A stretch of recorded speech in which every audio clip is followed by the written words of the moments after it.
जब भी कंटेनर से नई गाड़ी निकलती है तो लोग उस पे पेन मार कर उसकी पेंट को क्यों खराब कर देते हैं। एक ऐसी लकड़ी है जो आपस में टकराने से बिल्कुल मेटल की तरह साउंड करती है। दुनिया का सबसे पावरफुल कटर ना तो चाकू है और ना ही कोई तलवार, तो फिर क्या है? आखिर म्यूजियम में मौजूद इन हड्डियों के ढांचों को कैसे तैयार किया जाता है? वो कहते हैं तुम एक पेपर को सिर्फ 7 बार फोल्ड कर सकते हो। क्या ये बात सच है? और ये कौन सा मटेरियल है जो हवा से भी 7 गुना हल्का है? तो इन सभी अननोन चीजों को जानने के लिए वीडियो के आखिर तक बने रहिए। नंबर 10, जब भी कंटेनर से गाड़ी निकलती है तो ये लोग उस पे पेन मारकर उसका पेंट बिगाड़ देते हैं। पहले नजर में आपको भी ऐसा लग रहा होगा, लेकिन रियलिटी में ऐसा बिल्कुल नहीं है। दरअसल ये पेन जैसा टूल ऑटोलेक टेस्टर है, जिसके नोक पे एक छोटा सा मैग्नेट लगा होता है जो गाड़ी के मेटल से चिपक जाता है। और इस पेन का काम ये मालूम करना होता है कि गाड़ी के ऊपर कितनी लेयर्स की पेंट चढ़ी है। अगर पेन ब्लू कलर शो करता है तो इसका मतलब है गाड़ी का पेंट बहुत पतला है, और अगर ग्रीन कलर शो करे तो इसका मतलब है कि गाड़ी का कलर नॉर्मल है जिसमें रिपेयरिंग की कोई जरूरत नहीं। और अगर ब्लैक कलर शो करता है तो इसका ये मतलब निकलता है कि गाड़ी पे कई ज्यादा लेयर चढ़ाए गए हैं, जिस वजह से ये पेन फिर कार से ज्यादा नहीं चिपकता। नंबर 9, ये है दुनिया का सबसे लाइटेस्ट सॉलिड मटेरियल जो वजन में हवा से भी 7 गुना हल्का है। और अगर आप इसे हाथ पे रखते हो तो आपको लगेगा ही नहीं कि आपने कुछ पकड़ा है, मगर एट द सेम टाइम ये इतना स्ट्रॉन्ग भी है कि अगर तुम इसके नीचे आग जलाते हो और दूसरे साइड पे अपना हाथ रखते हो तो तब भी तुम्हें हीट महसूस नहीं होगा।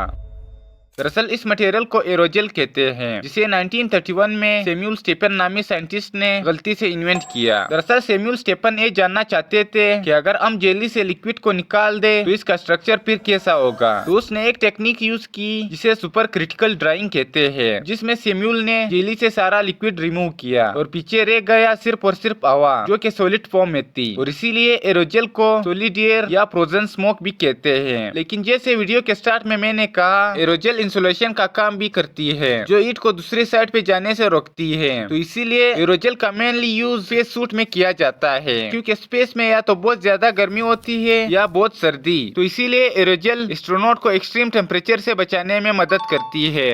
नंबर 8, ये है दुनिया का सबसे स्लोएस्ट मैन, जो इतना स्लो चलता है कि एक स्नेल की और इसकी रेस कराई गई तो स्नेल भी इससे फास्ट निकला।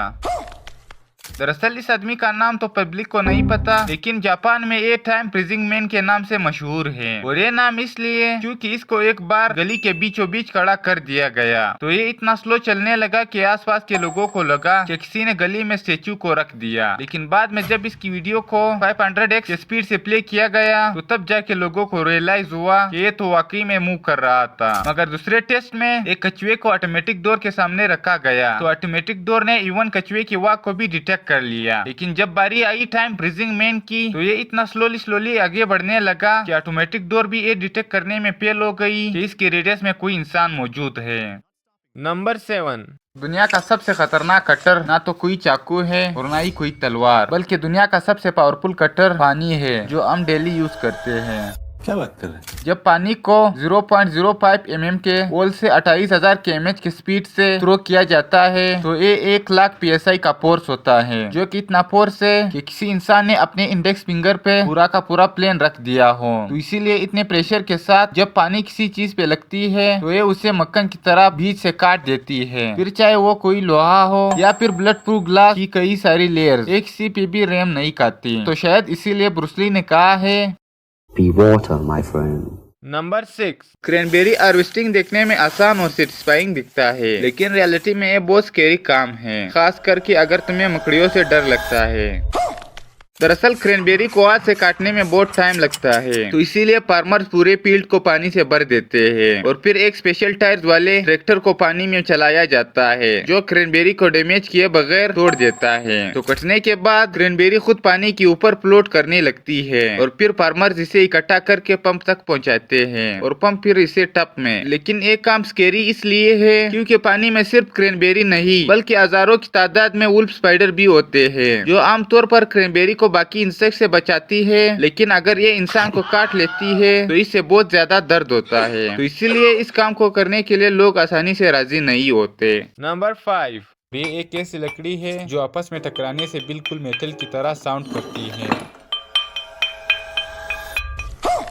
दरअसल इस तरह के स्पेशल चारकोल को बनाने के लिए जापानीज लोग 300 साल पुराना तरीका इस्तेमाल करते हैं, जिसमें सबसे पहले ये एक कमरे की तरह भट्टी में बेम होक नामी एक लकड़ी को रखते हैं और फिर उस भट्टी को ईंटों की मदद से पूरी तरह सील कर देते हैं ताकि भट्टी के अंदर ऑक्सीजन 0 हो जाए। और इसके बाद फिर लकड़ी को भट्टी के अंदर बहुत तेज टेम्परेचर पे 2 दिन के लिए गर्म किया जाता है और 2 दिन के बाद जब भट्टी का मुंह खोला जाता है तो लकड़ी के अंदर मौजूद नमी कम्प्लीटली सूख चुका होता है और बन के रेडी हो जाता है दुनिया का सबसे मजबूत चारकोल, जिसे जापानीज लोग बिन कोटिंग कहते हैं। नंबर 4 कहते हैं अगर तुम किसी भी कागज को लेकर पोल्ड करने लगो तो ये 7 बार से ज्यादा पोल्ड नहीं होगा। तो इसी चीज को टेस्ट करने के लिए इस लेडी ने कागज को पोल्ड करना शुरू कर दिया, लेकिन 7 बार पोल्ड करने में कागज वाकई में इतना मोटा और मजबूत हो गया कि इसे 8वीं बार पोल्ड करना इम्पॉसिबल हो गया। तो अब इस लेडी ने इस चीज को बड़े लेवल पे टेस्ट करने की ठान ली। तो इसका आइडिया सिंपल था, एक बड़े से कागज को पोल्ड करो, लेकिन बड़े साइज का कागज तो एग्जिस्ट नहीं करता था। तो इसीलिए इसने अपने दोस्तों की मदद से कागज के साथ बड़े बड़े रोल्स को आपस में जोड़कर एक फुटबॉल फील्ड जितना बड़ा कागज बना दिया। तो तब बारी आई इस बड़े से कागज को फोल्ड करने की। तो इसे कई सारे लोगों ने मिलकर फोल्ड करना शुरू किया और साइज में बड़ा होने की वजह से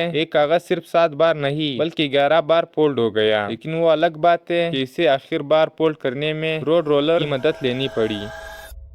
नंबर 3 और इसी वजह से चाइनीज गाड़ियां अमेरिका में नहीं बिकती। दरअसल एक टेस्ट में ऑडी, BMW और कई मशहूर गाड़ियों को इस जगह पे गुजारा गया ताकि ये जान सके कि कौन सी गाड़ी सबसे ज्यादा झटके सह सकती है। लेकिन जैसे आप देख रहे हो इस टेस्ट में सभी गाड़ियां ऐसी हिलने लगी जैसे कि जलजला आ गया हो। मगर जब टेस्ट के लिए एक चाइनीज गाड़ी की एंट्री हुई तो चाइनीज गाड़ी यहाँ से इतनी स्मूथली से गुजर गई कि मानो रोड पे कोई स्पीड ब्रेकर ही नहीं। लेकिन आप कहोगे इतने अच्छे परफॉर्मेंस के बावजूद भी अमेरिका में चाइनीज गाड़ियां क्यों नहीं बिकती? तो बात सिर्फ परफॉर्मेंस की नहीं बल्कि पॉलिटिकल इश्यूज की वजह से ऐसा मुमकिन नहीं। नंबर 2 वक्त के साथ ये चीजें कैसे बदल जाती है ये जानकर आप भी बहुत शौक हो जाओगे। इन प्रोफेशनल शेफ के लिए उनकी नाइफ बहुत जरूरी होती है और इस नाइफ को रेगुलरली तेज करना और भी जरूरी होता है। तो जब प्रोफेशनल शेफ अपने नाइफ को कई सालों तक तेज करता है तो उनकी नाइफ घिस कर इतनी छोटी हो जाती है। कंपैरिजन के लिए ये बिना यूज की नाइफ है और ये यूज की गई नाइफ है जिसमें जमीन और आसमान का डिफरेंस है। लेकिन सिर्फ नाइफ की नोक ही नहीं घिसती बल्कि बहुत सारे केसेस में नाइफ के हैंडल भी इस तरह से घिस जाते हैं। नेक्स्ट है ये अंकल। इस अंकल के चेहरे के एक साइड पे बहुत सारी झुर्रियां है और दूसरी साइड पे बहुत कम, और ये इसलिए क्योंकि ये ट्रक ड्राइवर था जो कई सालों तक ट्रक के एक साइड पर बैठने की वजह से उसके चेहरे के एक साइड पे कंटिन्यूअसली धूप पड़ती, जिस रीजन से इस भाई साहब के चेहरे का एक हिस्सा ज्यादा एज कर गया। नेक्स्ट, वक्त के साथ जब आप अपने कमरे को पेंट करते हो तो इससे आपका कमरा धीरे धीरे छोटा होने लगता है।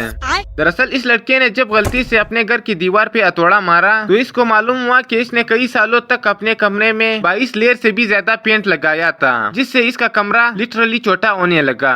नंबर 1 आखिर म्यूजियम में मौजूद इन एनिमल के ढांचे को कैसे तैयार किया जाता है। दरअसल सबसे पहले एक मरे हुए जानवर को लाया जाता है और फिर एंट्री होती है इन वर्कर्स की। ये वाला नहीं, मैं इन छोटे वर्कर्स की बात कर रहा हूँ जिन्हें डर्मिस्टिड बीटल्स कहते हैं। ये छोटे बीटल्स उस एनिमल के सिर्फ स्किन, फ्लेश और सॉफ्ट टिश्यू को खाती है। और सबसे इम्पोर्टेंट बात, ये बीटल हड्डियों को खरोच तक नहीं लगाती और कुछ टाइम के बाद ये हड्डियों को इतने सफाई से साफ करते हैं कि माइनर से माइनर हड्डी भी आपस में इंटेक्ट रहती है और काम इतना परफेक्ट और स्मूथ कि वो एनिमल अपनी जगह से हिलता भी नहीं। और फाइनली निकल कर आता है एक नीट और क्लीन स्केलेटन जिसे फोरेंसिक लैब या म्यूजियम में रखा जाता है। तो आज के लिए बस इतना ही। Thanks for watching.